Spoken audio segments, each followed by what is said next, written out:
All right, went to the junk store. Love the junk store.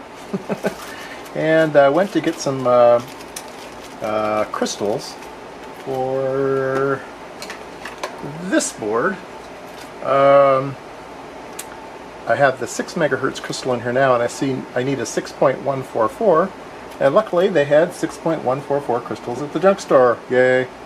So I will swap that out. And of course, you don't go to the junk store and get one thing, you have to buy lots of things, because they're real cheap. So let's dump these out and see what I got.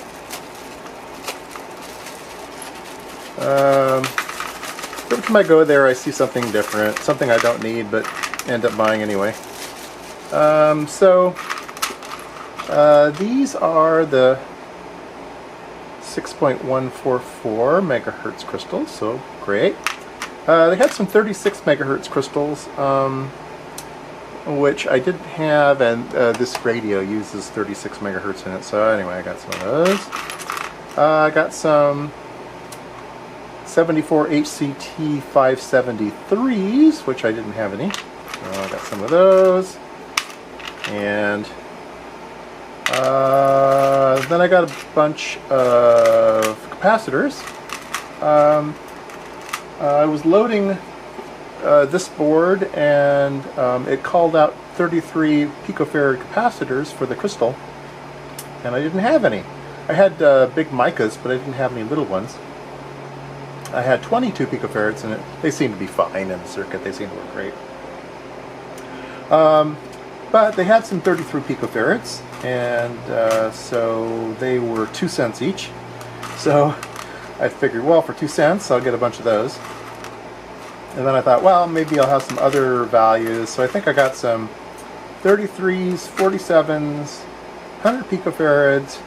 I think I got some more 22 picofarads. Anyway, I got a bunch of picofarads. They were, like I said, 2 cents each. So I got a bunch of those. The crystals were 10 cents each. And then poking around, I kind of like those polyfuses that I bought the other day. And I thought they were such a good deal there that maybe I should buy some more just to have them around the house. I got some more. I think I already had some of these. These are the half amp 500 milliamp ones, and they had some 900 milliamp ones, right? They didn't have any 1 amps, but I figured 900 is fine. So I got some 900 milliamp ones. So yeah, that'll be good. Anyway, so next thing to do is swap out the crystal on this thing. I'm having really problems with this board. I don't know what's going on. I had a lot of problems with the 16V8, which I'll probably make a video later on. It has to do with the parts, the actual suffix on these parts. My programmer didn't like a particular suffix, and I replaced it with a 16V8D, David, D as in David, value, and that the D part programmed just fine. So this part's working fine now. I had a Z part before. The Z part is weird, and it didn't work in the circuit.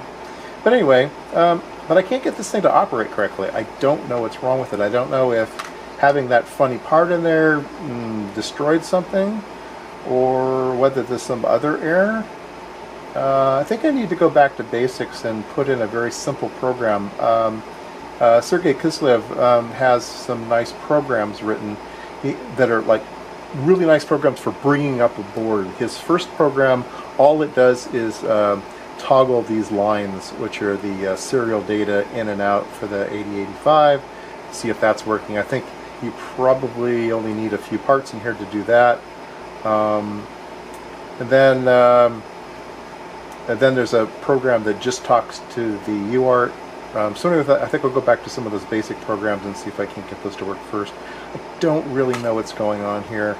I have some suspicions that maybe I don't have the right program loaded, but I'm not quite sure about that. It does seem to be cycling in memory space, but it never accesses I/O space, so it never talks to this chip here. So I don't know what's going on. Don't know. Anyway, things to do.